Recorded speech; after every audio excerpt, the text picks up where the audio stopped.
We're back for another week in paradise. Oh yeah. Yeah. Yeah. How you doing? How you doing? I am. It's hard to answer that right now. Oh. So many What's that? feelings, but I'm a bit heightened, right? So I'm feeling a bit heightened, and like energy levels where I've been all over the place today. I've just been in a state of anxiety for various things, work related, and I've tried to get the guy to sleep. So, dear listeners, this could go awry very quickly. I might have screaming children upstairs. I'm home alone. Preface this: I'm home alone with the kids. Try to get them to sleep. I failed. I'm so dedicated. I've gone right. I'm playing this. Go to sleep with this on. I'll do my podcast with Forest. So I'm gonna actually have a trip drink, which is gonna hopefully calm me down. About the part 2 of the Loki season 2. Loki series 2. Before we get to Loki series 2 part 2, Yeah. episodes 4 to 6. Yeah. I was gonna be a little bit trivial, have a little chin wag. Yeah. About Fallout. Let's do it. Because actually, me and you, so everybody might be aware that there's been a new Amazon series of Fallout. Fallout is a well-known video game that's now translated to the screen. Mind-blowing, Matt. Oh, it's so good. It's so flipping good. I've been a fan of Fallout since Fallout 3. I remember playing it as a teenager, and honestly, it blew my mind. All the games from Fallout 3 onwards, New Vegas, Fallout 4, I'm on 76 at the moment. And I got to say, this series, from my standpoint, has got to be the most true to the game TV series adaptation out there. Like, it is an homage in every way. There are so many hints to the games. There are so many nods to the games. And also from a plotline standpoint, it's so integral about the games as well. I love it. I'm on my second watch because Rachel was watching it as well, so we're kind of second watch already. Yeah. I love it that much. Yeah, it is. It's so good. Like, and I love how graphic it is. It's so I am about to blow your mind though, Matt. I'm about to probably make you a very cross Mr. Jewson. Oh my god. I'm playing through Fallout 4 at the moment. I have never finished a Fallout game. And in fact, the only amount of Fallout I've played is half an hour of New Vegas and 45 minutes of Fallout 4. When I say I'm playing Fallout 4, it's basically for the first of the time. Because for one reason or another, it's not because of the game necessarily, I've just never got into it, right? Mm-hmm. But literally, I've only just got to the Commonwealth and started and they're coming over back to the Sanctuary. I'm already loving life. I'm having a whale of a time. Can't believe I've never done this properly before. Like, what am I playing at? It's so good, mate. Oh my god, you've got so much to experience. Oh, I've got all the add-ons. Like, I'm loving life, mate. I can't wait. Like, I am sinking my teeth big time into it. Have you got the DLC? So you got like Far Harbor and stuff. Yeah. Far Harbor and Nuka World, I think. Oh, you are. Can't wait. You're gonna have a blast. I can't wait, mate. I'll give you a weekly update, sweetheart. So is that your news? That's your news. I've got some news for you. Oh, I can't wait, mate. So, I mean, I know we've been doing this recording technically for 14 minutes. I doubt very much we're going to get 14 straight minutes from the whole technical issues we've had, dear listeners. But, mate, over the week, I did send you a message saying I've got something to show you, but I'm going to wait for the podcast because I need to get your genuine reaction. Because I'm trying to find it now. And I basically have been pissing about with a little something. We we kind of like we're 100 episodes in, and I was like, you know what? Yeah. Let's shake it up a little bit. Let's shake it up. Maybe we need a new theme song. I have no idea what you're about to present to the table. I think we need a new theme song. So I'm gonna play the first one that I created. So I went to AI. Okay. I didn't go to the bands and the musicians that I actually know. Oh yeah, of course not. Heaven forbid. No. I went straight to AI, so I'm a complete hypocrite here. To quicken the process, I went to AI and asked to see if they could create basically a song about us, you and me, Forrest. Oh my god! And a few podcast introduction themes as well. Amazing. And I'll be quite honest, I was slightly blown over by all of it. Like it was blown away. Like it was so good. I'm gonna play one. Okay, this is a song about you and me. And I asked AI to write a song about the journeys of Matt and Forrest in their podcast journey. Genuinely have never heard this before, listeners. Genuinely never heard any of this. Okay, all right. I'll play a little bit. I mean, it's 2 minutes, but like, I won't play it all. But I'll play some of it. Okay, you ready? I can't wait. Matt and Forrest, living life on their own. Nothing's at rest. Wild and free, they bring the magic, exploring the unknown. Forever fantastic, feeling the rush. Heartbeats collide in this world they've built. Nowhere to hide. With each step they take, they break the mold. Their spirit's so electric, never growing old. Yeah. Oh. Wow. I mean, it just keeps going. It's going. They find the light. Oh. We conquer, man. We are always ready to fight, man.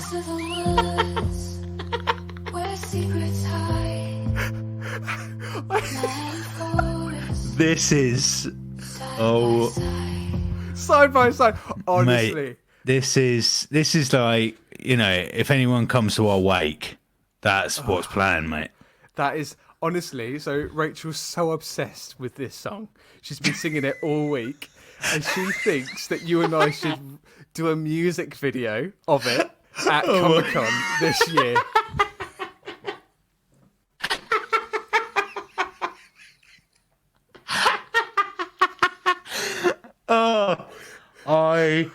It would be. It's incredible. Do you know what this is like? This leans itself more to like, you know, early noughties where people would make like the YouTube video, but it's just all still images to a music background. I think it just be like really like cheesy, like, you know, one of us laying down in the grass, smiling, giggling. I've got to say, that is not the first and last time you're going to hear that song, dear listener. You're going to hear that song creep up so much. We're going to make content out of this. Here's an absolute goldmine. What a song. Out of all the things I thought you like that it would sound like, it was, what did you put in for that? Mate, that was the first one, right? So I just put, can you create a song about two people called Matt and Forrest who have a podcast together. And they what I love about the song is that they took your name literally as a person, but they also used Forrest as the analogy that you and I are running through a forest together. Genius. Genius. Like, that's a remarkable work from AI. Forrest, I know this is taking up a lot of time in the episode, but that's not it. Oh, here we go.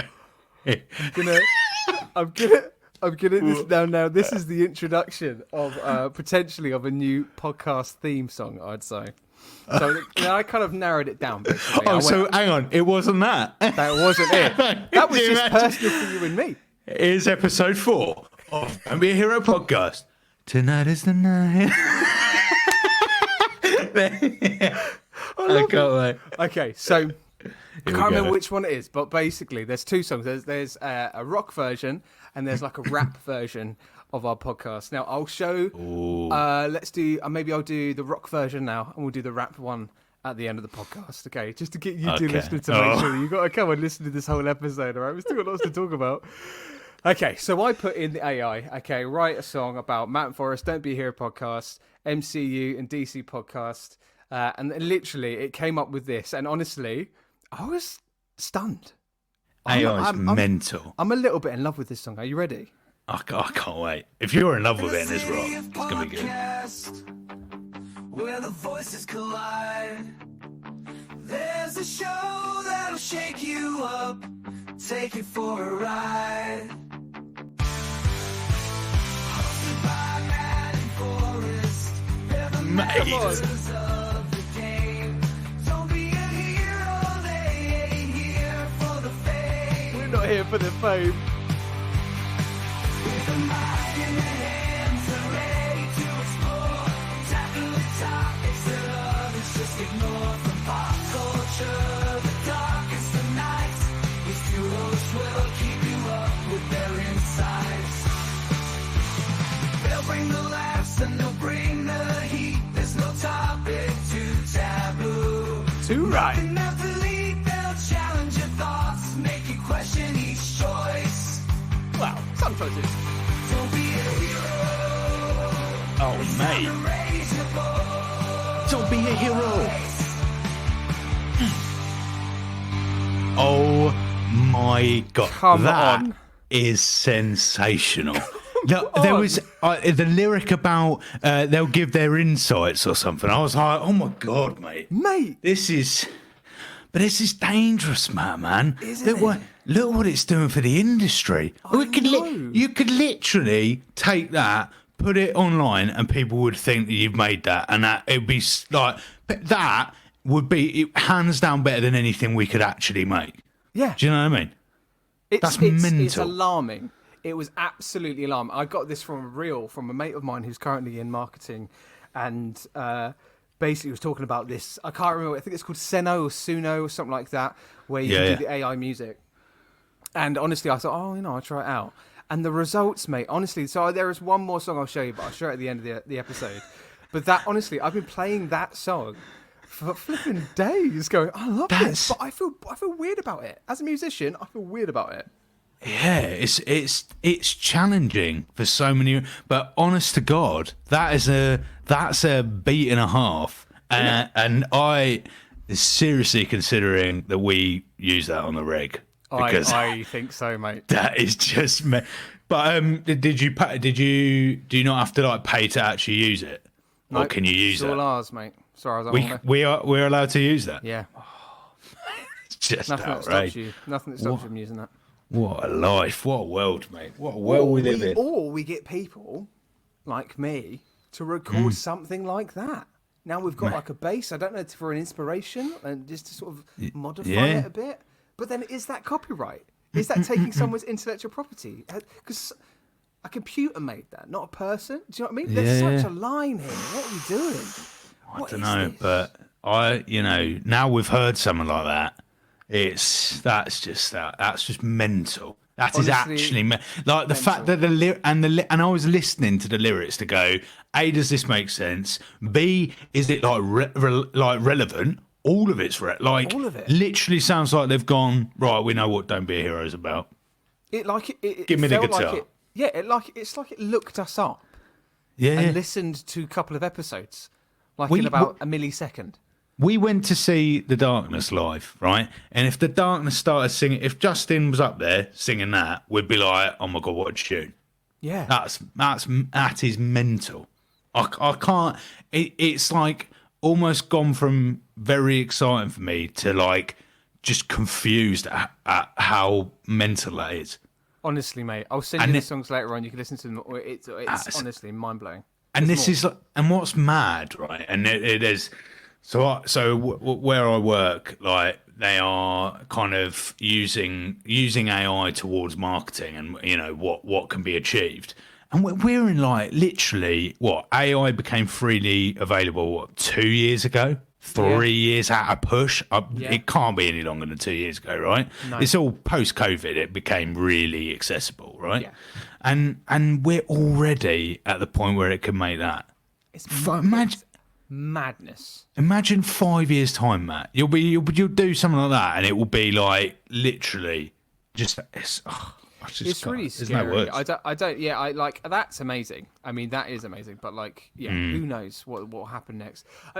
Forrest, this has got to be the biggest introduction to the podcast ever. We're not even talking about the thing we're meant to be talking about. I mean, how can we when you've just like absolutely smashed rocking the bass, man, Slap that bass. slapping the bass, man. Anyway, that's incredible. Yeah, incredible. We'll listen to another song at the end of the podcast, but let's get into the meat of this podcast. You're such a little tease, you are, mate. I know I am. Yeah, I love a little bit of tease. Yeah. A little tease, it's all right. Right. Let's. I know that Matt's now said that, and he's going to go to sleep tonight going, why the fuck did I say that? Immediately, it came straight out of my mouth, and I went, "Oh no!" That's what happens when you're tired. You have no filter. Right? Okay. So Episode 4 to 6, Loki series 2, mate. let's go. Let's go straight in. Are we rolling those credits? I don't know. What are we doing? God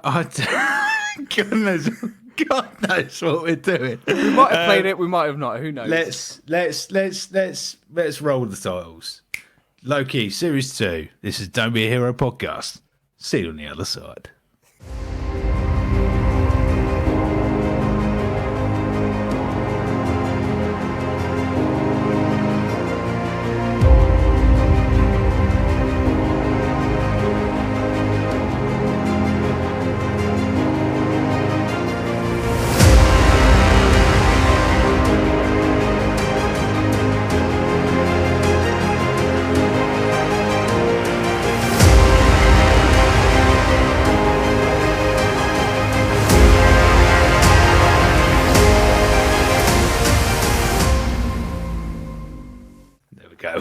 We're nearly half an hour in. Fantastic. Lovely. Lovely job.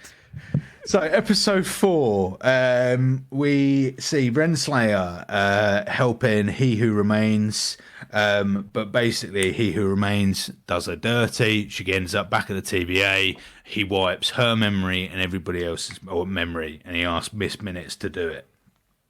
Now, I remember, again, this is slightly what we had with Secret Invasion, where we had the cliffhanger of Miss Minutes revealing to Renslayer in episode 3 that she knows the secret. And then we find out the nature of the secret. And it's just, it's not worthy of a cliffhanger. We knew that everyone's memory had been wiped. Yeah, I mean, we spoke about this last week, and talking about kind of Renslayer and Miss Minutes, who had what's the situation there? Is it a love triangle? Or do we think there's a love triangle, or is it, is there a relationship there? It does kind of hint to me that there was something between the war general that was Renslayer, prior to the mind wiping, and He Who Remains. The way that kind of happened, and the fact that it was unveiled in that way as well. She has no recollection of it. I think it's weird, because I think this is one of those ones where it kind of gave you something about Renslayer and He Who Remains, but it didn't give enough. Do you know what I mean? Yep. Yeah, I got you. It kind of played that kind of, there could have been something here. There's a camaraderie here. They work together. He's complimenting her and going, thank you. You're part of this victory. Then it kind of gets swept under the rug, or it gets left a little bit, because obviously later on in the episode, Renslayer gets zapped, gets pruned. Yeah. So it's a weird one. It's a weird one. I don't know. I liked it, but it didn't complete itself. Yes. Yep. I can go. Yeah. I can get on board with that. Yeah. So this episode is quite a lot of like. I find this episode, right, if I can describe it as such, Matt, as the chessboard episode. Ooh. What do I mean by that, Matt? Well, I mean the chessboard episode is an episode where all of the pieces are kind of all over the place, right? We get into this episode, we've got Renslayer, with a secret. We've got Sylvie, we at this point we have trying to go back on my notes to realise where we are. So Sylvie's come to kill Victor Timely. So there's a lot of different people in different places, and we're not quite sure at this point in the series of getting to like we don't know how the series is going to end, but we know that it must be pretty pivotal to the future MCU, to where we are now, right? So there's a lot to be done before we can get there, but it's not. I wouldn't say that this episode or even the episode after are particularly interesting episodes. For me, I felt that 4 and 5 are kind of. I think so much happens so quickly in this series. And the final episode is so good that this episode certainly, I if anything, I prefer the following episode. But this episode just feels a little bit like, yeah, okay, we're just seeing different people. It's little snapshots, but there doesn't seem to be anything like. There's quite substantial things happen in previous episodes, whereas this episode just feels like okay, they're going from A to B. You know, Sylvie's running off back and forward. She's having a conversation with Loki. It doesn't seem very rooted, I suppose, for me. For episode 4, I kind of agree with episode 4. But however, I do feel like it kind of the ending of episode 4, I've got to say, is one of the biggest things that the MCU has ever done. But not before I talk about that. Sorry. Is the fact that we get answers around Loki.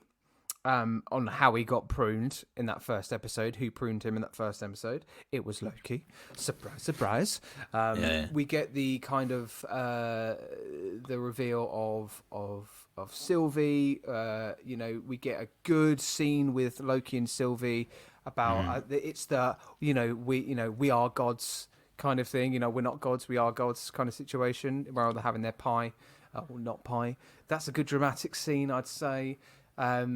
I think there's a little bit of character development with Victor Timely. It's really interesting. I don't know if I enjoy Jonathan Majors' Victor Timely performance. It kind of just it's quite buffony. Do you know what I mean? It's quite clownish. It doesn't really it doesn't match in your head, which it must be. And I mean that's the choice. That it makes sense that's why the choice is, because we're all going, how can that possibly be Kang?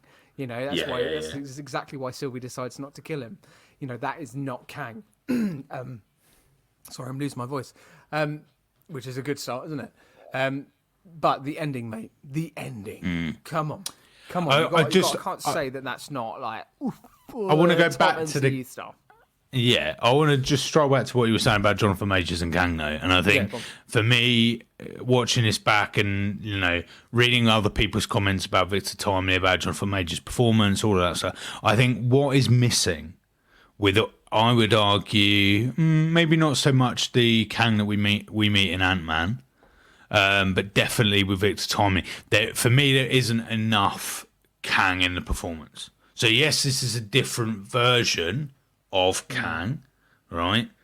Which I believe it is. So all of these are Kangs. They're just different versions of Kangs. Now, my issue is there still should be the heart of the OG Kang needs to be there, right? Whereas this Victor Timely is so sickly sweet and like quirky and absurd, and I'm like, well, where's a bit of Kang? Yeah. I mean, the Kang, do you mean? We don't see the Kang enough. Yes. Are you talking about Kang or Victor Timely? We don't see enough of Victor Timely, we don't see enough of Kang. Victor Timely's before... So Kang is... Right, yeah, and I should know this. The OG Kang... Yeah. OG Kang is which which variant? He Who Remains. Yeah. He Who Remains is Kang. Mm-hmm. The Kang. Because he's at the end of time. He's OG Kang. Right. Now, there is not enough Kang, He Who Remains. Sorry, even I got confused because I started saying Kang way too many times. There's not enough He Who Remains personality in Victor Timely. That's what I'm saying. Exactly. I agree with you there. Because this is all... whoever the original is, so in this case, He Who Remains, has to be in all their... Like, he is that person. It's just a different variant. So same with and we got this. We got that in series 1, actually, right? What am I saying? We got that when we were in the void with all of the different Lokis. Yeah. All of the different Lokis still have the personality or the different personality traits of Loki. Yeah. A Whereas personality likeness. And Victor Timely's nothing like Kang whatsoever, is he? That's exactly it. There's not even a hint, not even an ism. Do you know what I mean? Not even a little look to the camera or look away like, oh, I could be a little bit sinister. No, nothing like that is hinted in this Victor Timely. Again, I know that was deliberate. It was there for a point. But I think we're right. I think it's kind of, there needed to be a little bit more of that. There was no threat. Again, it's very difficult at the moment in MCU to decide who the fuck is the villain. Yeah. In a comic book, you know, at the root of it, comic books, good versus evil, right? There is such a lack of it at the moment in certain series, and this is one of them. It's just there wasn't really much of that at all. Even Renslayers, you wouldn't say is a complete villain. No. She's just after something that's on a different opinion. It's strange, but moving forward then into the ending of episode 4, where we try to get the temporal loom sorted out. They do the first attempt. Victor Timely goes, "Do you know what? I'll do it. I'll go," and then get spaghettied immediately, like immediately. And I remember watching it the first time, going like, "Wait, what?" Is that it for him? That's when I thought like the real Kang was going to turn up. That's where I thought like OG Kang was going to come on and be like, "Ha, yeah, that's Victor Timely. He does this. That's what he's meant to do." And then he would come and have a big fight with Loki. But no, what happens is that it actually explodes and all of the timelines implode with it. And cut to black. That is the episode. Done. That's incredible like, ending. I remember thinking, everybody kind of being like, wait, is that it? Is that it? Like, what? How do you come out? How do you come away from that? Do you know what I mean? How do you come out of that? So anything beyond those thoughts will be a slight disappointment. And I've got to be honest, now moving on to the beginning of episode 5, the fact that he spaghettied and time looped into all of his friends' timelines, it's kind of like, okay, fine. Okay. That's when I kind of was like, all right, fine, whatever. I think now we're talking about it. I think that actually episodes 4 and 5, for me, both of them have quite a weak, like, first half. So the first half of episode 4 is a bit okay, a lot of chit chatter, not much action going on. For a series that has got an incredible amount of action and very fast paced, episode 4 is a big deviation from that. And then episode 5 again, like as you just said, first half is like, oh, okay, we just need a filler episode. So he's just gonna go and see all these people who don't remember him with lives that are gonna be absolutely not relevant in an episode's time, because what would they be? We're not gonna go back to, Dom, aka Mobius. So it's cat scratching at the door, so apologies for that. So yeah, it was just the first half of the episode bit weak, but then we get, I think, the minute that we get the meeting of OB in the past. And we get that whole kind of science and fiction talk, and then basically Loki comes up with this whole like theory of going centuries back in the past in order to learn all of this science. I think that's great, because actually that gives us substance for what is going to happen. Yeah, there's a lot of context playing out, and I think kind of the motives between the characters. I really like. As much as I was kind of like, oh, okay, fine, we're going to go get some more context from his characters, I actually really like the payoff that we got for Mobius in the ski jet. The fact that he's actually in the timeline, he was once a seller for ski jets and am I saying the right thing? Ski jets, jet skis, wrong way around, Matt. Jet skis. And I thought that was quite good and nice little callback as well to season 1. And I think there was a lot of audience push for that as well, to see it, and the fact that we see him on the jet ski, and he's got the wind flying through the air. We've got some hard rock music, much like the podcast song that we've just listened to. What cracking AI that is! And then I think it does give context. It does play its role in furthering like character. I don't think we do also get a really awesome bit for a Hunter B-15, who was a nurse. Yes, we do. Yeah. And I think that was really nice, and I think it kind of shows the nurturing side of her, and also the kind of real conscientious side of her as well, with the fact that when we do kind of get to know her a little bit better, obviously she's very much a part of the TVA, not thinking about her past memories in season 1, but as she kind of learns more about her past, she realizes that actually this isn't the best thing to do. Hang on, we need to have more empathy and compassion. And the fact that she was a nurse and a doctor, that kind of makes sense. And it's it kind of marries quite nicely to the character. However, I do feel like we could have got a little bit more from it. I would have been really interested to see when that was. Was that before the blip? Was that kind of was that an opportunity to kind of like, you know, see her in a moment where it's of a heightened moment, where she might be in Sokovia, for instance, in Ultron, like she could be like helping out in as a paramedic around there, or helping out during the Battle of New York and stuff. I don't know if there's a reference to it. My mind's telling me that there was. I believe there is, Matt, because I believe he goes back to 2012 specifically. So he is at the Battle of New York. Yes, right. But yeah, like I said, apart from a timestamp, we don't get any kind of connection to that. I really enjoyed that in Hawkeye. The first episode of Hawkeye, we learned about Kate Bishop, which she is in the middle of the Battle of New York, and you get it from a completely different perspective, and you're like, oh my God, you don't think about all the other people that it affected, you know? And that's a callback to our first episode when we talk about Iron Man. You know, you were talking about all the people that you love, all the people that are kind of like affected around Iron Man's journey, and we got a new perspective. And I was completely shitting all over it, but you know. Oh mate, remember those old conversations? Oh, it's been a long time since we talked about the general population being involved in the films and TV series. Don't get that anymore, do we? No, we don't. We don't talk about it enough. But yeah. But yeah, there's something I want to say at this point. So we're talking about the different characters that Loki sees. Now, during the trailer for Series 2, there was a clip of Frank, aka Casey. All you see is Casey in like, I think kind of like it looks quite a dingy like area, bit like a cell, and people kind of quite rightly theorized that it was Alcatraz, which it turns out to be. Yeah. Now I found it it's quite funny because during the trailers everyone was proper, you know, it's Alcatraz. Oh my God, it's Casey. What's Casey doing there? Big. Out of all of the backstories that we learn about in this episode, that was the most pointless and almost quite boring of all of the story. And it was quite fascinating that that's the one they decided to tease. And that's the one that people theorized, got excited by, and what for? Like, we don't learn it. There's no reason why Frank had to be in Alcatraz.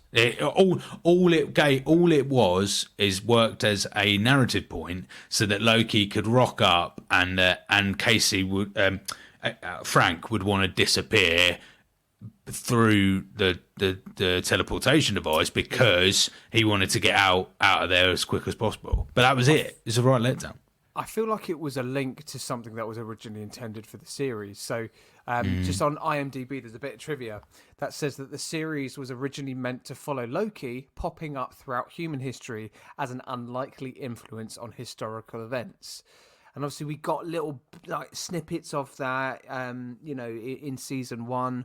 But also, this kind of feels like that's what it was nodding to as well. Like the fact that, this could be kind of like timey-wimey, and the fact that, we can change the events of history or kind of reveal things in events of history. And it kind of put that into his character ever so slightly, but it didn't ever flesh it out or explain it. Or, to be fair, let's be honest, at this point in the season, is that needed? I couldn't say it is. I would have been more interested if he was just like, you know, just living a normal life, much like Mobius, like just in a different kind of world. You know, maybe he's, you know, it's, you know, I don't know. I was going to suggest he's golfing. He's a professional golfer. I don't know. Oh, that's incredibly exciting television. Thank you. But yeah, there was just no reason for it because there's no heart back to that in Casey's character. It's not like you go, oh, Casey's a bloody dodgy one. I bet he was in Alcatraz in a former life. No, Yeah. it's nothing like that. So what's the point? Whereas Mobius, you could believe that he would be a salesman. 100%, the character of Mobius would lend itself to that as a backstory, right? He's very approachable. He's got to where he, loads of reasons.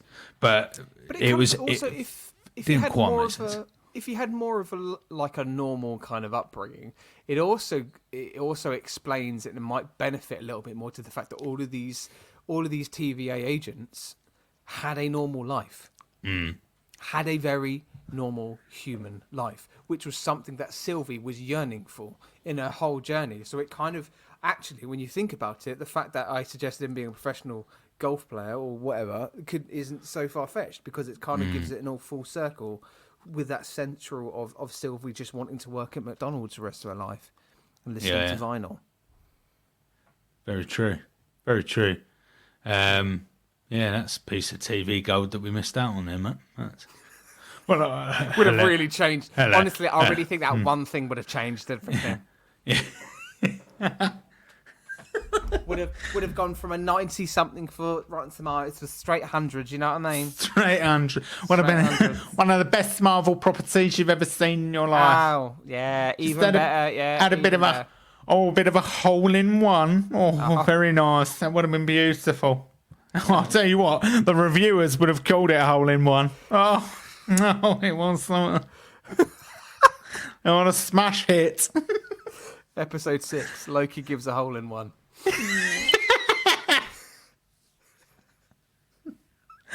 No, there we go. There we what go. fun. Lower the tone. All right. Episode 5 ends with Loki figuring out he can control his time slips. What do you think about that bit? I think I quite enjoyed it. I quite enjoyed that last sequence. It was quite the high stakes. We get a beautiful moment in the last quarter of the episode with Sylvie and Loki in the bar talking about, and Sylvie just like pressing him like some sort of counselor. It was amazing. Like, what do you want? I want to sort out the sacred timeline. No. What do you want? I want to sort out the branches. Oh, what do you want? I want to make sure Mobius is okay. Oh, what do you want? No, I just want my friends. It just breaks it down. It's a great piece of writing, and I think it's a great scene, and it shows such vulnerability to Loki. And I got to say, Tom Hiddleston and Sophia in that moment absolutely smash it from an acting standpoint. You can really feel the fact that he has, for the first time in Loki's journey, has experienced friendship, kinship, truthfully. Not brotherly love, not, the relationship he has with Thor, which is complex and layered as any sibling, relationship is. This is just at the root of it, friendship and being part of that within a group. And for one person to experience that for the first time is actually a really profound thing. And it comes across like that. And I've got to give that a massive props. I've got to be one of my most favourite, and I've got to say it, one of my most favourite scenes out there in most recent MCU projects. It's great. Beautifully performed. Beautiful moments. Lovely. Yeah, agreed. So we go from end of episode 5 into the big un. Episode 6. We hit it all. We hit the ground running big time, where Loki asks OB what could be done differently. We get various different attempts where he tries to bring Timely out quicker and quicker to no avail. And then I think I said this earlier, and I think I wrongly said it was in episode 5, but it's in this episode where Loki goes back centuries and centuries and kind of learns everything that OB knows, so that he can work out the science behind it and all of that jazz. I thought that was great. I really like that section. I felt like they did an incredible job during this series of explaining things, no matter how difficult to understand the things that they're explaining. It always felt that they've really thought about how it can be like done within the framework of the show. So never felt like there was a massive, like, I don't know, loophole or a massive kind of, I'm trying to think what the word is, where it's like a huge jump to what the reality of the situation. Do you know what I mean? It always felt like it was clearly.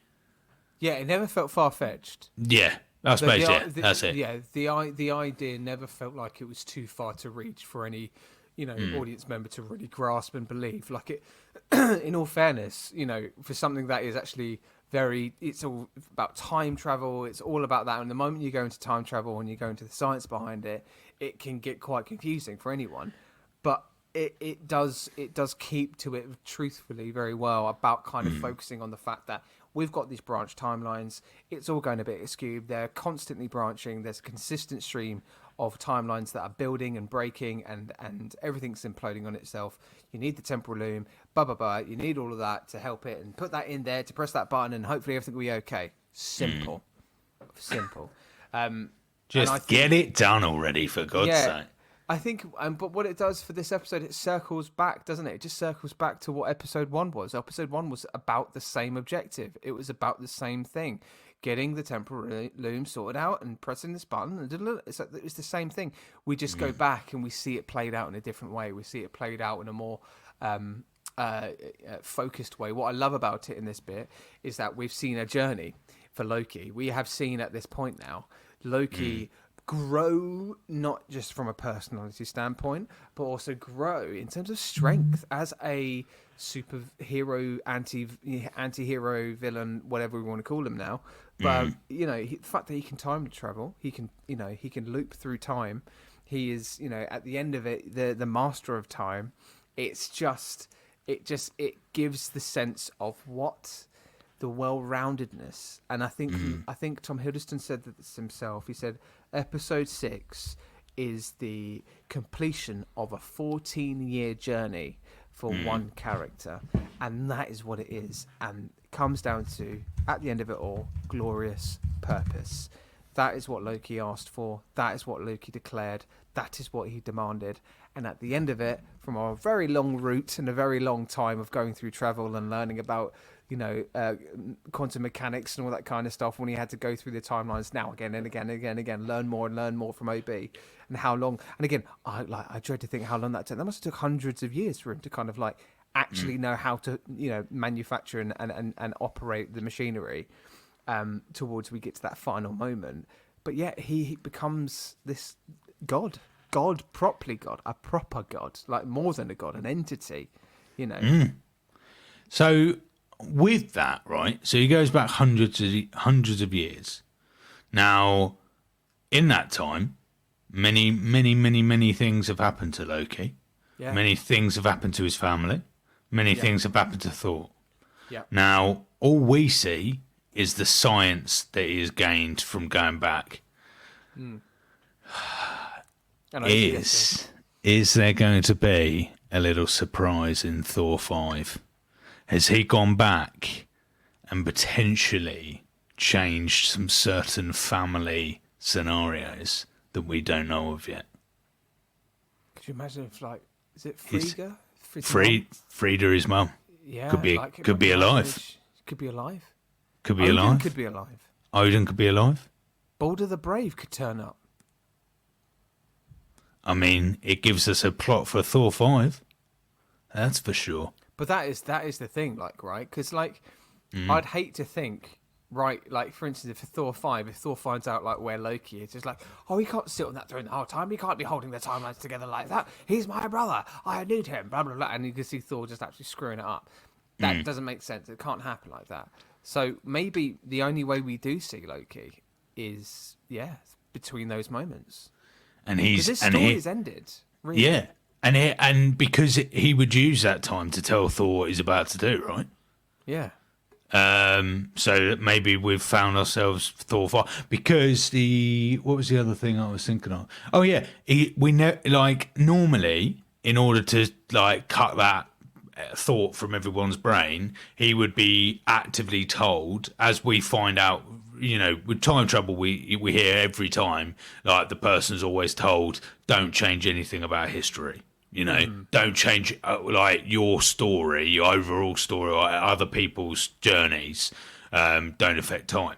He wasn't told that, and we don't hear anything about anything else. Now, for me, that is massive. Like, he's changed all kinds of shit. Maybe that is what I don't know. Are we getting the Loki series season 3? What would be the point, mate? You can't have a Loki series 3, can you? There won't sorry. According to Men's Health, it says Loki is likely to not happen, and it won't have a season 3. Out of all of the comic book sources, Men's Health is not the source that I thought you'd be coming out with. It was the top one, mate. Took 0.31 seconds for it to pop up. Change. Well, apparently, according to Screen Rant, which is a little bit more which was actually, this is of an update of the 5th of April, so this is new. This is of this month. Loki season 3 is happening more than 2 years later, but not how you think. Ooh. Loki season 2 was the perfect ending for the story that MCU series is set to tell, but season 3 is coming in an unexpected way. I'm not going to read out loud. I'm just going to try and think. I think you're right. Well, I'm right about him. He's changed a load of things in the past. Well, so the sacrifice led to Loki, and again, this is the thing, he's become a god, but the god of stories. And like you say, he's got all these years around him, and like there's something to play around the fact of stories. Like Loki could be controlling people as well on the timelines, and influencing certain characters in the timelines as well.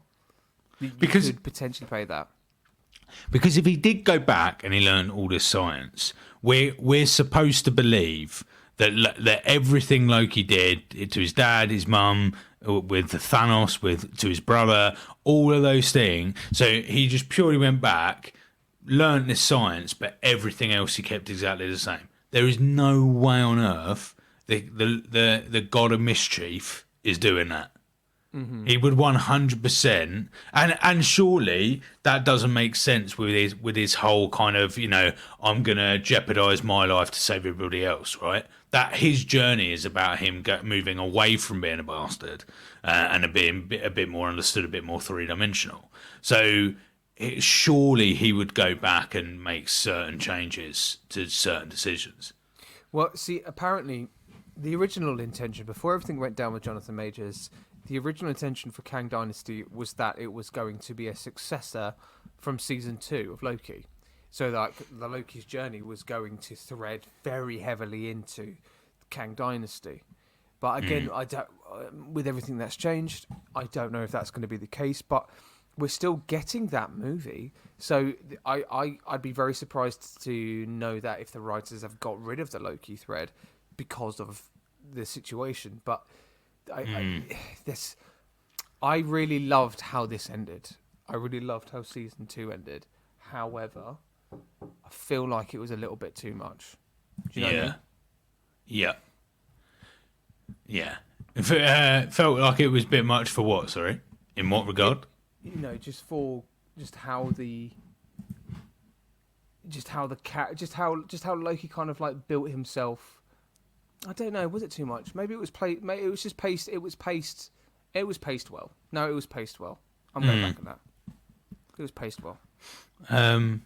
Yeah. I'm reading through different comments about this time. No one's really said the same thing I've said, but yeah, I'm very intrigued by that, and for me, that kind of gives Thor 5 a reason to exist.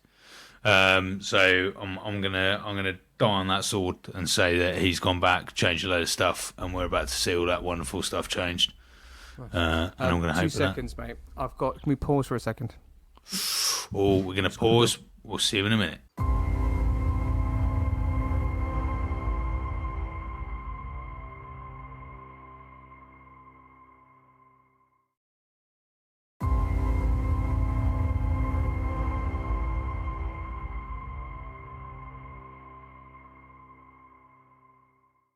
So yes, Loki. The end. We get to the end. He's managing all the timelines. It's something. The tree of Eggisidil. Eggisidil. Exidil? Do you know what that is? What? That's the tree that we see at the end. Do you not know this? Oh, I thought it was just called a yew tree.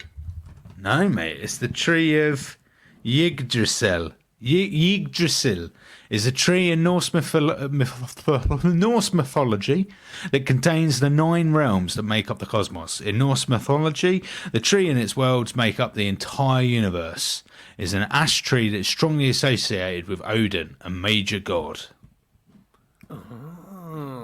So that's the tree that he has pulled together, my friend. It's a sacred tree of the sacred timeline. Is that something that he has thought of, or it just so happened to like form itself in that way? Well, it's not something he's because all it is he's walking through, isn't he? And he's just grabbing multiple because they're all kind of spinning all over the place, aren't they? So he grabs a load of branches together and holds them, and then he gets to the chair, his throne, where He Who Remains was, and then sits down and he's got all of them there, isn't he? So he's not actively done that. It's just happened by chance. But then that's created this tree, which then links in the mythology. It's a beautiful tree. It works really well. I think that whole sequence at the end was just absolutely brilliant. I think going back to what I was just saying before I got rudely interrupted by the door, was that the section of Loki walking through was drawn out. Yeah, I liked it, but it was drawn out a little bit long. Okay. You know what I mean? I did really enjoy it. I really like the reveal, obviously, with this kind of like ethereal cloth version of Loki's outfit. And we get the horns back and all that kind of jazz. Great. However, it just kind of went on. It just sort of went on a little bit. I think that's an unpopular opinion, by the way. I agree. Do you? I don't know. I think I quite liked it, Matt. I got to say, I enjoyed it. Oh, sorry. I thought you said you agree. Sorry, you don't agree. I don't agree. I don't agree. I agree with the people that don't agree. The 98%, 99.9% that loved it so much. But yeah, I did like it because it's such a monumental moment, and like you said earlier, it's a very visual motif. Yeah, I enjoyed it. I'm not moaning about it. I think you are. You've been moaning about it for about 10 minutes, man. You fucking hate it. You thought it was dog shite and that all of this was awful. Just a little bit long, but it was good. I think the scene in the moment with him on the throne, his own kind of throne that he finally got, sat down with all those timelines around it, mate, was cool. Great payoff. A little bit long. Great payoff. Yeah, a little bit long. Can you imagine me just like watching the final cut of it? Right, okay, we're just going to show you this moment. Yeah, good payoff. Yeah, it's a little bit long, isn't it? Yeah, it's quite long, isn't it? A little bit long? No? Okay, just me. All right, cool. Yeah. You slurping on your chocolate milkshake, going, oh, I've got to the end of the milkshake in that time. You know better than me, mate. It's not a chocolate milkshake, mate. We know what it is. It's an Oreo milkshake. Oreo milkshake. Oh, by the way, sorry. I just want to use this to shout out the Curzon Cinema for your Oreo milkshake. Oh. Thank you so much for those. The greatest Oreo milkshake is at Curzon Cinemas. So thank you. So good. So when they sponsor us, Curzon, where you at? Drop us an Oreo milkshake, sweetheart. Come on. I'm a member now. Are you a member? Are you a member? Oh, yeah. I haven't used my free tickets yet. I'm still holding out for free membership, courtesy of the podcast. One day, keep the dream alive. One day. I used to be a member. Quality. Anyway, this is taking the segue that's going to utterly bore our listeners, but that's lovely. So I think we got to the end of Loki. Give us your overall review, mate. I don't feel like we've gone shouted about how good this series is enough, but like it is a very strong season. It's certainly better than season one. Definitely succeeds it. it's for me. This is like from a crisp rating standpoint, because that's what we do in this podcast. I'm going to give it. It's difficult, isn't it? I feel like running out of crisps, by the way. So I might have to recycle some of these. I'm going to go for, because I love them, beef hula hoops.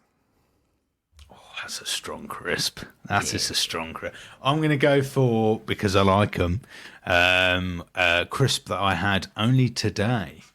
Oh. A Texas barbecue Pringle. Oh, yeah, they're flipping gold standard, they are. They are. Bit of a staple now. But you forget about them. You do. And then you see them in the aisle and you're like, oh my God, it's a Texas barbecue Pringle. Very nice. Oh, it's someone. Once you pop, you just can't stop. Get inside my system. Let's get ready. Put on your seatbelt. I'm ready to go. It's fantastic. Yeah, well, but what a series. An what a incredible feat. Far, like you say, I think far better than the first series, which wasn't even that bad, but I think the series just packs more of a punch. Where will we go next? Nobody really knows, because we don't know what's going to happen with Kang. As of yet, we have no official announcement about what's happening with the story of Kang. But I'm pretty sure with Deadpool 3 taking a big part of the TVA, you can only assume we're going to find out some magical shit is about to go down in Deadpool 3. 100%. But yeah, give us your thought, dear listeners, on Loki Series 2. Obviously, check out our interview episode we had last week with Alex Foreman. That went up on Friday last week. Such a great interview. He played Behemoth in episode 3, and it was a great chat. And we've got some reels that have been coming out this week on the episode, but it's done really well as well. So thank you very much for everybody that's listened to it as well. Honestly, this is the whole reason why we're doing it as well. Not just the fact that we love each other so much. We want to talk it, every week, have a lot of time. Me and Forrest have a little chinwag, but you're part of it too, right? But You're here listening to us, just chewing the fat. Chewing that fat. There's no topic that is too taboo. I think that's the lyric, wasn't it? There's no topic that's too taboo. Too taboo. Genius. It was fantastic. The next week we've got the Marvels. Yep. I'm excited. This is the one I'm really excited for. Genuinely. Deep dive into the Marvel. Yeah. Yeah. Okay. No, I am. Yeah. not. Okay. No, I am. I just don't believe. I don't believe you. Who? No, I've had conversations. I've had a conversation. You've had conversations with your wife, well, and she said, this. "Can you stop hating on women-centric films and TV series?" And Well, and your wife said, "Matt, mate, honestly, it's not a good image for the Jewson family." unbelievable. And I have no comeback. I have literally no comeback. I have nothing but I will watch this again with open eyes, open hearts. All right, and I will embrace it for what it is, and hopefully it will be a lot better than I originally thought. I am obviously, aside from ripping you a new one, I'm genuinely excited for to watch Marvels. I think there was some bits of gem. I remember there was a lot of moments where you were like, okay, they've cut a lot of this scene and now it doesn't quite make any sense. So I'm interested to see that again. And then after that, I've got to tell you, I'm more excited to watch Echo, because neither one of us have watched Echo yet, and that's the next one after the next. And that's when we've caught up. We are so close to finishing this. Mate, it's crazy to think, genuinely, how far we've come. We're only a couple of weeks away as well from turning 2 as well. So our second anniversary for the podcast is coming up 18th of May. And I think, if we do Echo, because it's a mini series in one episode, I think that might be the official catch up episode, which would also mean our second year anniversary. Well, look so we've at done that. everything in 2 years. That's mental. That would be mental. We've caught up in exactly 2 years. Would be an absolute dream. Do I mean, and this is the other thing. So after we've caught up, dear listener, we did announce like a month or so ago that we are going to do The Boys in the run-up for the new series of The Boys coming out. So we will be reviewing The Boys once we've caught up on the MCU, which is so soon, so I can't wait for us to do that. Mate, you've never watched that, have you? I have never watched it. I've never watched a full episode at all. So we're going to do The Boys, we're going to do Daredevil, we're going to do all sorts of stuff. We haven't done the Batman trilogy. We did one of the Batmans, did we? Dark Knights. Dark Knight. Shaun of the Dead I'd like to do finally. Do the Cornetto trilogy. There's loads of stuff. Absolutely tons of stuff. Let us know what you'd like to see. Don't be hero podcast at gmail.com. Let us know on Instagram. Talk to us on Twitter, on TikTok, all sorts. Tiki-taki. But do you know what I think we need if we are nearly 2 years old? Yeah. I think if only there was a way to get AI to create a rap theme tune for us. Oh, I've got just the thing for you, my friend. No way, Matt. Just to play us out. I've got a potential new contender for a new theme song for us. Are you ready for it? I can't wait. Dear listener, take care of yourselves. This is a We'll new see you theme next song. week. Take care. Take care. Informants on the mic, bringing the podcast heat. Talking Marvel, talking DC, they got knowledge on elite. Like superheroes in the night, they shine so bright. Analyzing every storyline, making sure it's right. Exploring the depths of the comic book realm. From the Marvel universe to Gotham's dark helm. They dive into the origins, the heroes past. Unveiling twists and turns that forever last. Don't be a hero, they say just be yourself. But they're here to remind us to stack those shelves. With knowledge and insight, they break it down. From the Avengers to the Justice League all around.